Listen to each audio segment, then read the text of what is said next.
Evening స్నాక్స్లోకి మా పిల్లలైతే పానీపూరి కావాలి అని అడిగారండి. నాకైతే పానీపూరి చేయటం అయితే రాదు. నేను ఎప్పుడు అసలు ట్రై కూడా చేయలేదు. సరే అని చెప్పి ఆన్లైన్లో మనకి పూరీస్ అమ్ముతారు కదా, ఇట్లాగ ఇన్స్టెంట్గా అవైతే తీసుకున్నాను. మిగిలిన ప్రాసెస్ అంతా నేనే ఇంట్లో చేసుకున్నాను. బఠానీలు ఉంటాయి కదా, అవి ముందు రోజు నైట్ నానబెట్టుకున్నాను.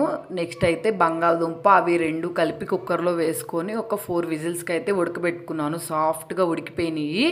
నెక్స్ట్ పానీ కోసం అయితే మనం పుదీనాకు, కొత్తిమీర, నిమ్మకాయ రసం ఇవన్నీ వేసుకొని పానీ అయితే తయారు చేసుకున్నాను. ఇదైతే టేస్ట్ అయితే ఎక్సలెంట్గా వచ్చింది. ఎగ్జాక్ట్గా బయట ఎలాగ ఉంటామో అలాగే ఉంది పానీ అయితే మాత్రం.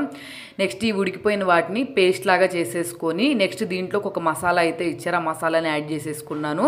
సన్నగా ఆనియన్స్ని అయితే కట్ చేసుకొని ముందే ఉంచేసుకున్నాను. అన్నీ పూరీస్ అన్నిటిని ఆయిల్లో వేసుకొని ఫ్రై చేసుకొని ఉంచుకోవాలి. ఫ్రై అయిపోయిన తర్వాత ఇంకేముంది, అన్నీ అయిపోయినాయి కదా. పానీపూరి అయితే ఇంకా ప్లేట్లోకి సర్వ్ చేసుకోవడమే. టేస్ట్ అయితే చాలా బాగుంది.